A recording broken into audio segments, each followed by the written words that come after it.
Oke,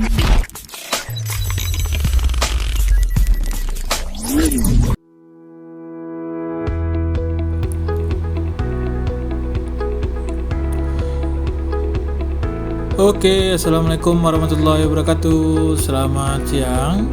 Kembali berjumpa di channel Wahyu DRM dalam podcast Lentera Ilmu. Hari ini kita membahas suatu hakikat dari manusia, yakni tentang bahasa yang dialami atau didapatkan oleh manusia ketika dia masih bayi, yakni mengenai pemolehan dan pembelajaran bahasa. Kalau kita bahas mengenai pemolehan dan pembelajaran, berarti kita masih akan berhubungan dengan kajian psikolinguistik. Tapi sebelum kita bahas mengenai hal tersebut, jadi silahkan di like, di komen, dan di subscribe YouTube channel ini jika YouTube channel ini bermanfaat. Terima kasih.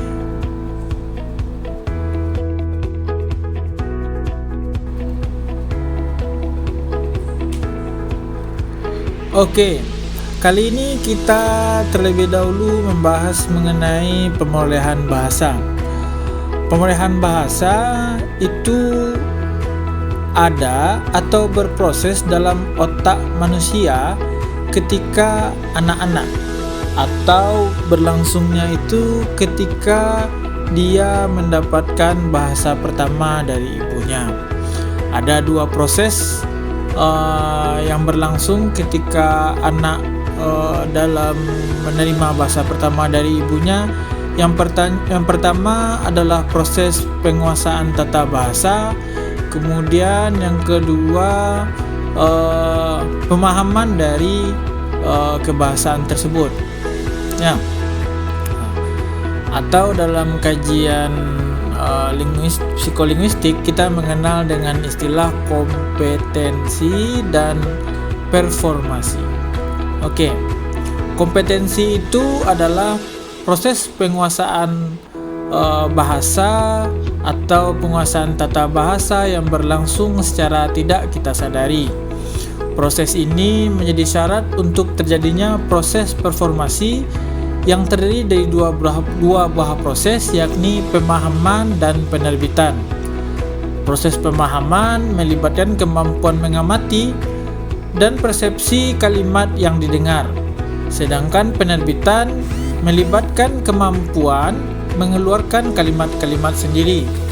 Sehingga kemampuan bahasa yang terdiri dari kemampuan memahami dan melahirkan kalimat yang dihasilkan merupakan suatu bentuk proses pemolehan bahasa yang didapatkan atau diproses oleh anak.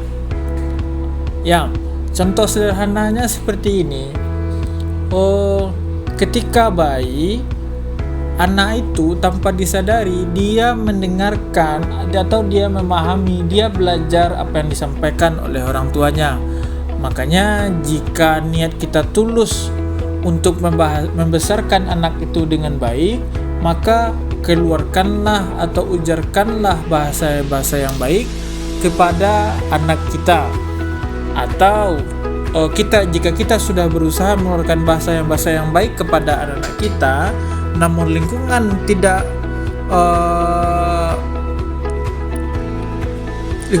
mendukung dengan keadaan tersebut, maka sebaiknya atau seminimalisir mungkin kita tidak mendekatkan anak pada lingkungan yang tidak sesuai dengan keinginan atau tujuan kita. Karena apa? Ketika ia mendengar tanpa ia harus belajar, dia memahami, dia mempelajari apa yang ia dengar. Misalnya orang tua di rumah sudah berusaha berbahasa dengan baik. Jika ada kesalahpahaman dalam keluarga, setidaknya dia sudah berbahasa dengan baik, atau setidaknya tidak menyelesaikan suatu masalah itu di depan anak-anaknya. Dan jika itu sudah dilaksanakan dengan baik, ternyata aplikasi itu tidak sesuai dengan harapan, misalnya lingkungan tidak mendukung, maka eh, hal itu akan berdampak buruk juga pada si anak. Contoh sederhananya seperti yang tadi, kemudian lingkungan yang tidak mendukung itu misalnya dia berteman dengan teman-teman yang lain yang bahasanya kurang baik untuk didengar, kadang ada umpatan dan lain sebagainya yang tidak enak didengar, atau nada atau intonasi bahasa yang disampaikan oleh teman-temannya itu kurang baik, sehingga itu juga berpengaruh terhadap pemulihan bahasa si anak.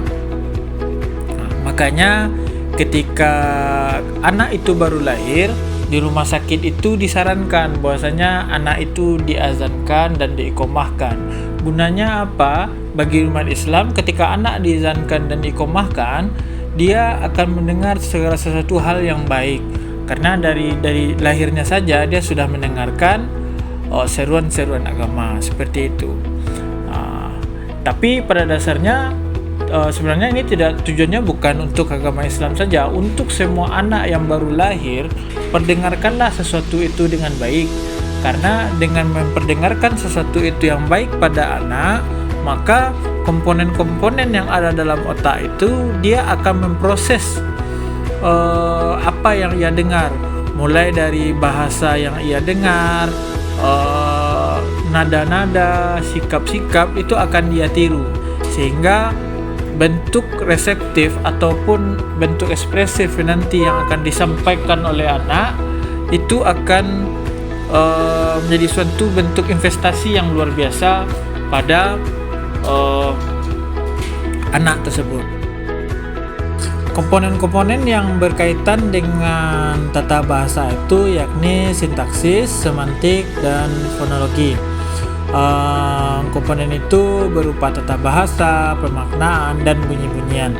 Jadi oleh sebab itu pemulihan bahasa pada anak itu memang dimulai dari perkembangan dari tata bahasa yang ia dapatkan, kemudian pemaknaan atau pemahami, dan bunyi mujian yang ia dengarkan. Dalam pemulihan bahasa ini ada beberapa teori yang membahas mengenai pemulihan bahasa. Yang pertama ada teori tentang hipotesis nurani. Yang kedua juga ada hipotesis tabula rasa, dan yang ketiga ada hipotesis kesemestaan kognitif. Tiga hipotesis ini menyebutkan bahwa kebahasaan dalam manusia itu, pada manusia itu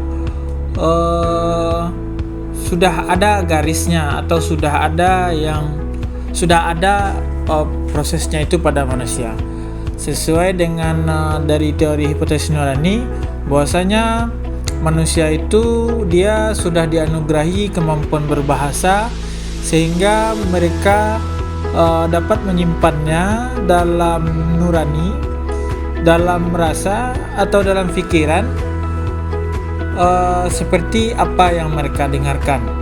Berarti dari hipotesis ini disebutkan bahwasanya manusia itu memang sudah dianugerahi oleh Tuhan dengan kemampuan mereka berbahasa, yakni dengan proses penyimpanan melalui rasa-rasa, melalui nurani yang mereka punyai, kemudian dari pikiran yang dari proses apa yang mereka dengarkan tersebut. Kemudian juga ada hipotesis tabula rasa, yakni yang menyatakan bahwasanya manusia itu seperti sebuah kertas kosong. Jadi tinggal bagaimana saja manusia itu mengisi kertas kosong itu dengan pengalaman yang ia dapatkan. Berarti dari bahasa tersebut, pengalaman yang ia dapatkan dan ia dengarkan itu akan ia isi dalam kehidupannya dalam berbahasa. Yang ketiga ada hipotesis kesemestaan kognitif. Berarti kebahasaan dari manusia itu tergantung dari perkembangan otak manusia itu tersebut.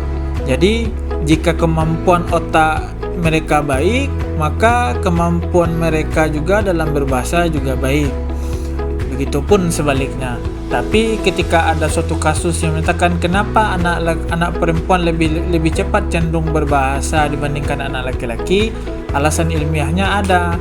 Karena kecenderungan ketika anak perempuan dia dalam berbahasa, dia lebih mengutamakan rasa dibandingkan anak laki-laki yang lebih mengutamakan pikiran. Kemudian perkembangan fisik dari anak laki-laki itu lebih cepat dibandingkan anak perempuan. Maka tidak mutlak juga bahwasanya perempuan itu juga harus lebih cepat berbahasa dibandingkan laki-laki. Semuanya itu tergantung dari lingkungan dari mereka ada. Jadi dari 3 hipotesis itu maka dapat kita lihat bahwasanya apa yang didapatkan oleh manusia itu memang pada dasarnya itu bagaimana dia dapat memahami atau dapat mempelajari bahasa yang mulai ia dengar. Makanya ada 3 komponen tadi. Yang pertama komponen tata bahasa, komponen makna dan pemahaman, dan komponen bunyi atau fonologi. Ya, selanjutnya mengenai pembelajaran bahasa. Kajian kita mengenai pembelajaran bahasa ini maksudnya itu adalah lanjutan dari perolehan bahasa tadi. Pembelajaran ini mengacu kepada pemerolehan kembali, namun pemerolehan itu mengacu kepada bahasa kedua. Misalnya tadi seorang anak yang mendengarkan bahasa pertama dari orang tuanya, kemudian setelah dia bisa atau mampu memahami dan memakai bahasa pertama yang dapatkan dari ibunya, maka kemudian dia akan mempelajari atau mendengarkan bahasa lain sesuai dengan bukan dari bahasa yang ia dengarkan awal.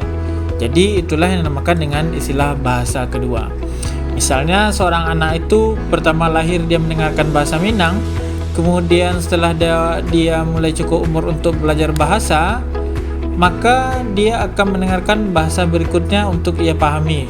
Misalnya dia mendengarkan bahasa Indonesia, berarti bahasa keduanya adalah bahasa Indonesia. Tapi itu jika dilihat dari konteks bahasa kedaerahan.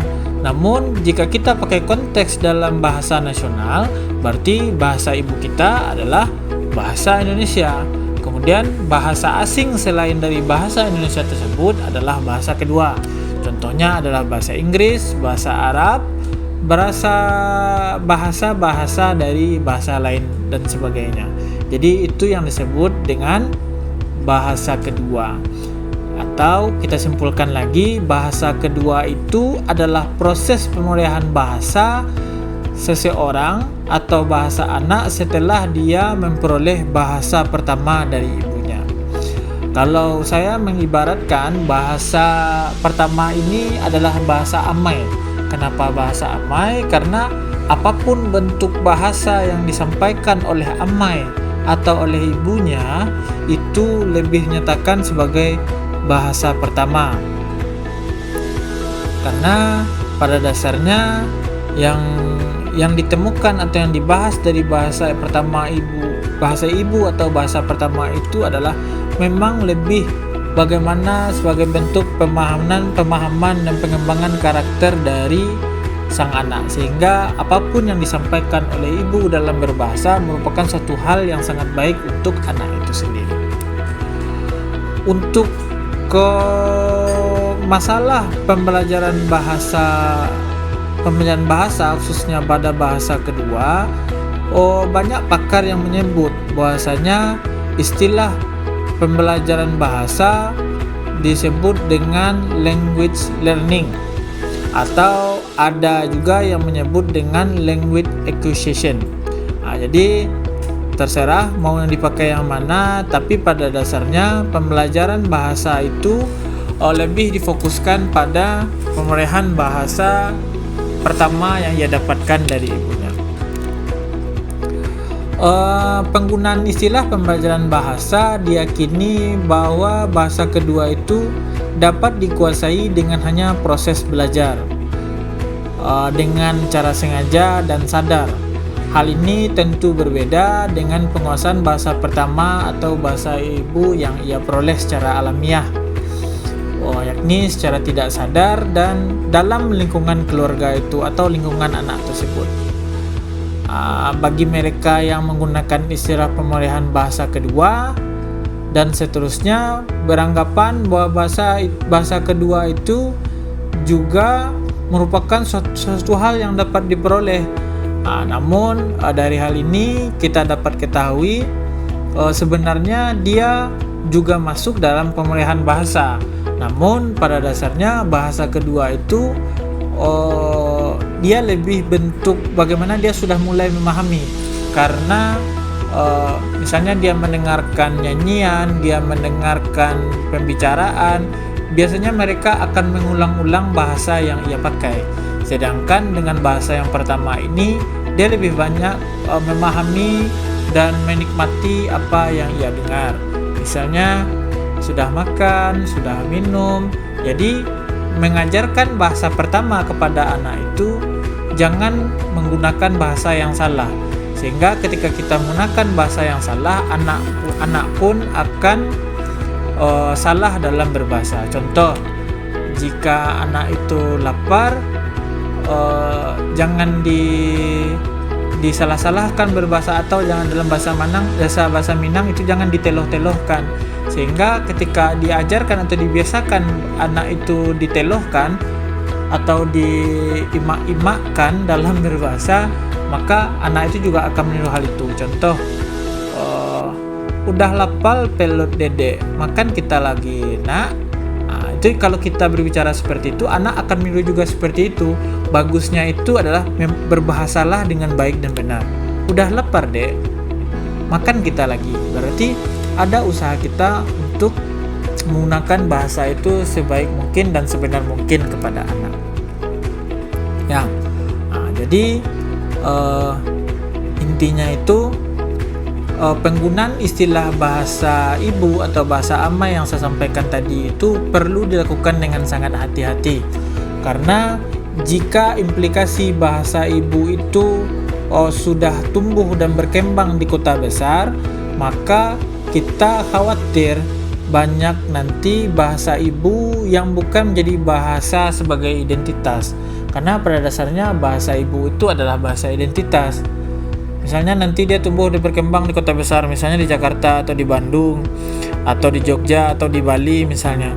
Kebahasaan sehari-hari mereka itu bukan bahasa daerah lagi atau bukan bahasa Indonesia secara umum lagi, tapi lebih kepada bentuk campuran. Makanya usahakan setiap suami istri yang sudah suami istri atau nanti yang akan menikah, ketika saudara diamanahi atau diberikan anak oleh Tuhan, maka dalam berbahasa usahakan menggunakan bahasa itu adalah dengan bahasa yang baik dan tetap menggunakan bahasa daerah. Namun bila saatnya bahasa itu memang dianggap punah dan kita sebagai orang tua tidak paham atau tidak bisa menggunakan bahasa itu dengan baik, setidaknya selalulah gunakan bahasa Indonesia sebagai bahasa pertama. Karena penggunaan bahasa pertama atau bahasa ibu itu merupakan satu hal yang baik, sehingga menjadi suatu bentuk identitas bagi sang anak ketika mereka sudah besar. Pada dasarnya anak-anak itu memang sangat kritis dalam berbahasa, khususnya dalam belajar berbahasa. Anak balita yang awalnya hidup di Indonesia dengan menggunakan bahasa ibu mereka sebagai bahasa Indonesia, kemudian mereka pindah bersama orang tuanya atau orang tuanya pergi ke daerah lain atau ke luar negeri yang tidak menggunakan bahasa Indonesia atau bahasa daerah, cenderung si anak dia akan lebih mudah melupakan bahasa ibunya, karena dengan lingkungan dan situasi atau tempat ketika dia tidak menggunakan bahasa ibu lagi atau bahasa daerah, mereka akan lebih cepat melupakan bahasa tersebut, sehingga dia akan banyak atau mendominasi penggunaan bahasa-bahasa asing di luar bahasa tersebut. Contoh, ketika orang tuanya pindah ke Singapura misalnya, karena Singapura lebih banyak menggunakan bahasa Inggris, tentunya dia akan lebih banyak juga menggunakan bahasa Inggris. Dan jika dia pindah ke Arab, dia tentu akan lebih banyak juga menggunakan bahasa Arab sebagai bahasa dia untuk berkomunikasi. Beberapa ahli beranggapan bahwasanya tangisan anak merupakan suatu bentuk perkembangan bahasa yang memiliki makna. Hal itu dapat disadari dari fungsi atau makna dari tangisan tersebut. Ketika anak menangis, fungsi dari panggilan tersebut bisa saja suatu bentuk pemberitahuan atau merupakan suatu bentuk panggilan kepada orang tuanya. Misalnya dia lapar, dia haus, dia pup dan lain sebagainya. Berarti tangisan anak itu merupakan suatu bentuk perkembangan bahasa yang memiliki makna. Kemudian juga ada misalnya dia mulai tertawa, dia mulai membunyikan suara dengan lembut, berarti dia sudah berusaha untuk melakukan suatu bentuk pemulihan dan pembelajaran bahasa. Sehingga pada tahap ini ada bentuk peningkatan berbahasa dari anak tersebut. Intinya, setiap perkembangan anak dalam berbahasa, orang tua harus selalu mengajarkan sesuatu hal yang benar. Sehingga nanti ketika anak sudah bisa menggabungkan beberapa kata, maka sang anak itu dapat mengajarkan suatu hal yang lebih baik dan benar kepada anak.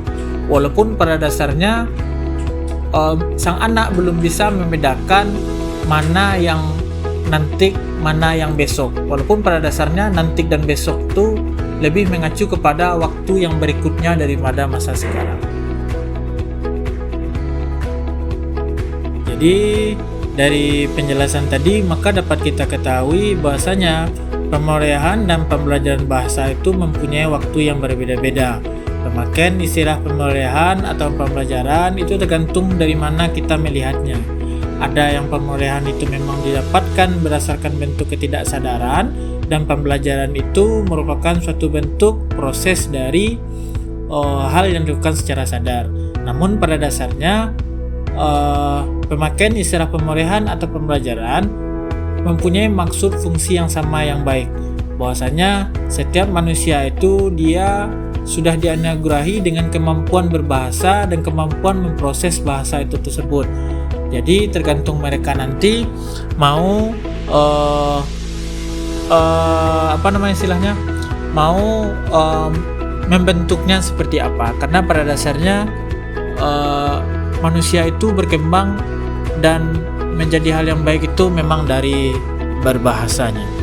Itulah podcast Lentera Ilmu mengenai pemulihan atau pembelajaran bahasa.